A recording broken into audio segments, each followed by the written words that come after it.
Margaret Spurling. Illustrated by Danny Snell.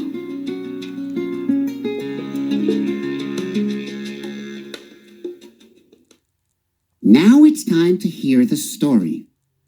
Click on the green arrow when you want to go to the next page. Click on me if you want the pages to turn by themselves.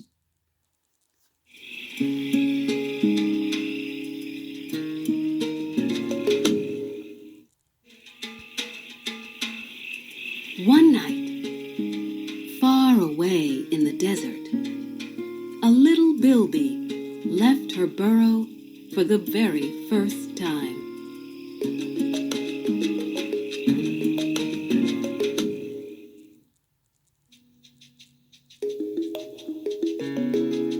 She sat still, her ears alert, her nose twitching. She liked the sweet smell of the cool night air and the soft warmth of the sandy soil.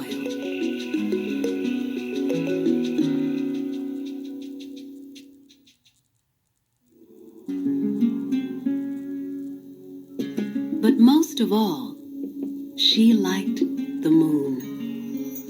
It was big and round and shiny and bright, and its silver light was soft and gentle.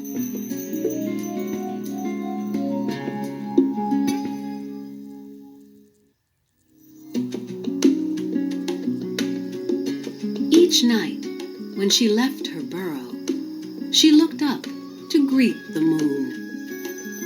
And each night, the moon looked down and smiled.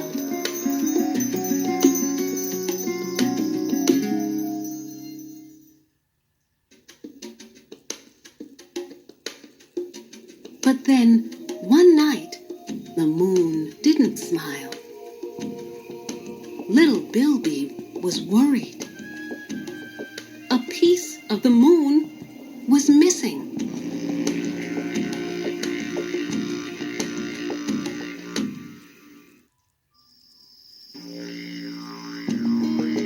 So that night, she searched the ground where the mulga trees grew.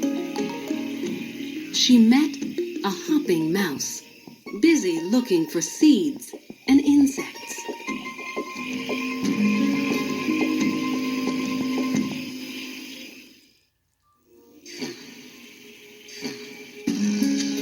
"Oh, hopping mouse," said little Bilby, "have you seen the moon tonight? A piece of it is missing."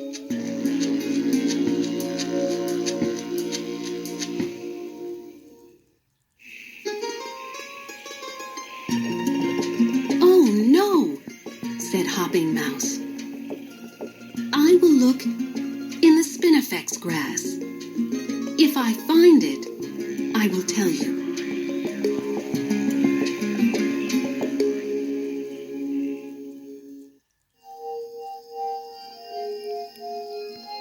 Each night, little Bilby saw that the moon was becoming smaller.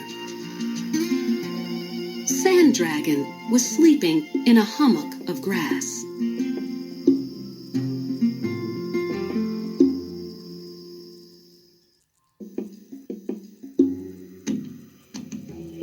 He was a wily daytime creature. Perhaps he would know what was happening.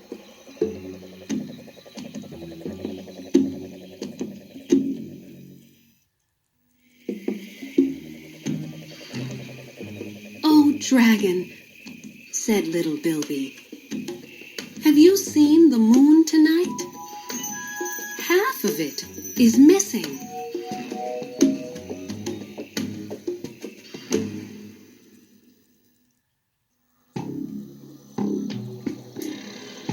"Oh, dear," said Dragon sleepily. "I will look tomorrow. If I find it, I will tell you."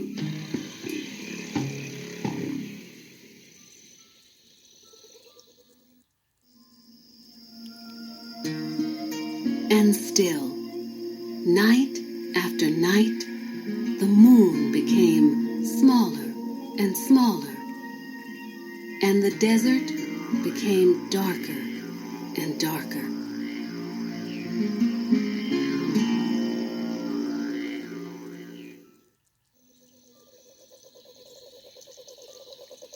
Echidna was scrabbling noisily in the dirt.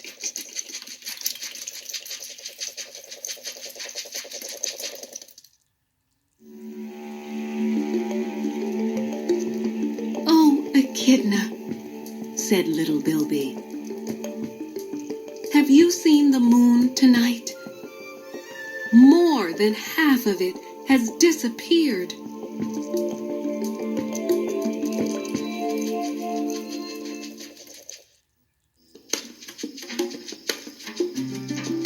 "That is serious," said Echidna.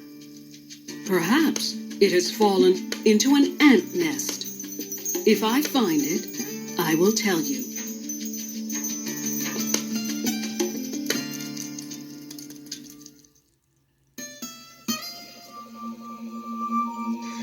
The moon was now just a thin silver crescent. "I could ask Mole," thought little Bilby. "He burrows through the sand."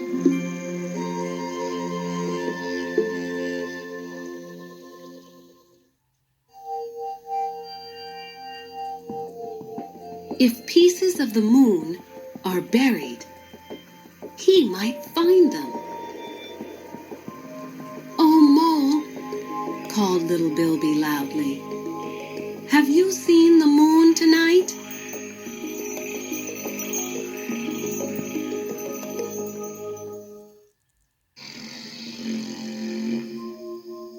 "Almost all of it has disappeared."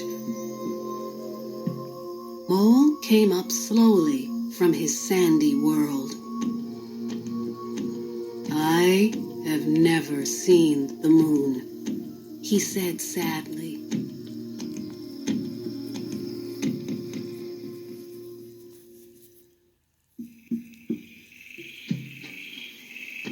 "But I have heard that it is very beautiful. I will dig carefully. If I find it, I will tell you."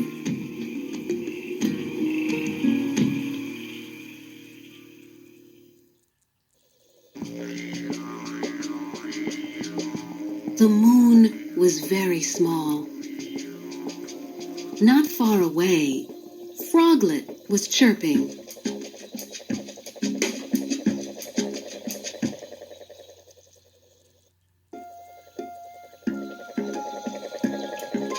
"Oh, Froglet," said little Bilby, "have you seen the moon tonight? It has almost disappeared." "So it has," said Froglet.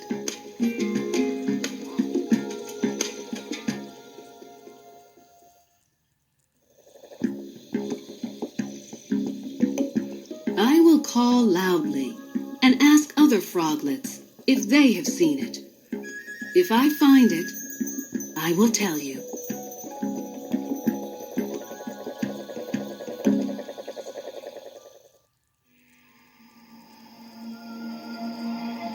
Then came the night when there was no moon at all. Little Bilby looked into the vast night sky. Where was the moon?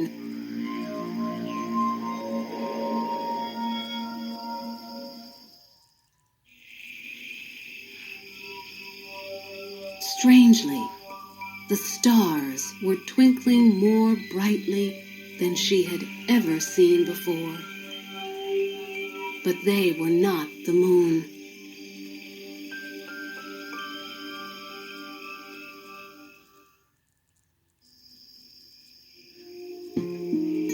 Little Bilby felt sad, but she didn't give up. She searched high. She searched low.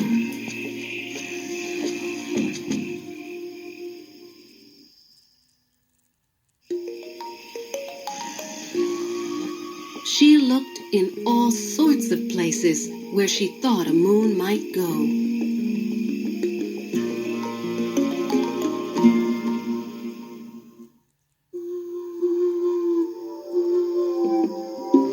"What are you looking for, little Bilby?" came a voice from the dark. It was Boo Book Owl.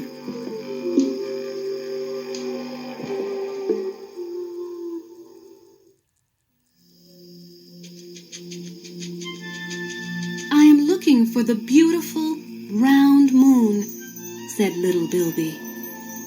"It has disappeared."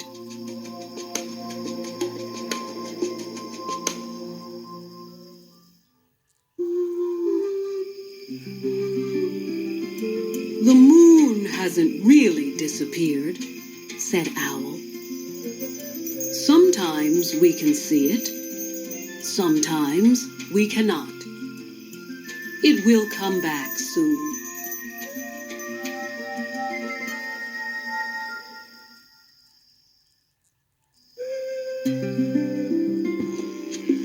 And Owl was right.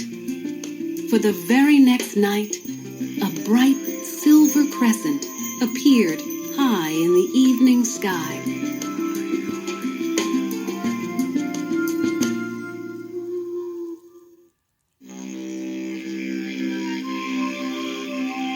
And each night, the moon became bigger and bigger, and the moonlight became brighter and brighter.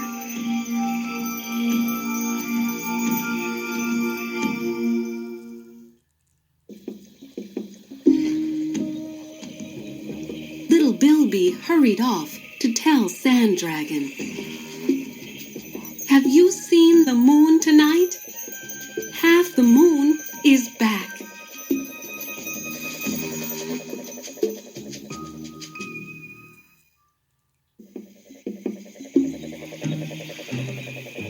Poor Dragon was confused. First, half the moon was missing. Now, half the moon was back.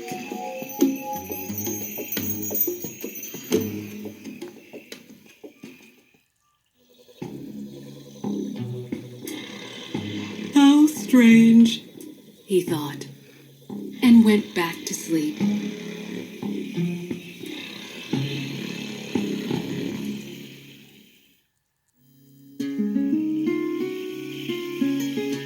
Then one night, as the sky darkened, and one by one the stars appeared, the beautiful round moon came back.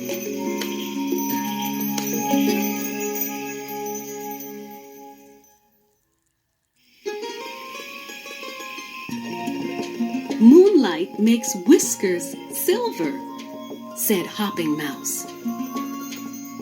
"It sparkles on rocks," said Echidna.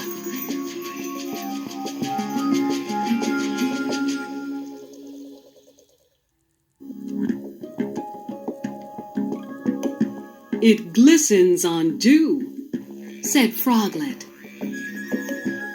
"I am glad the world has a moon," said little Bilby.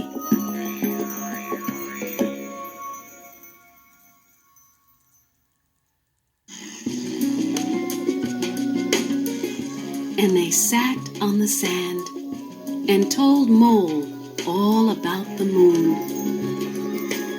And the moon smiled.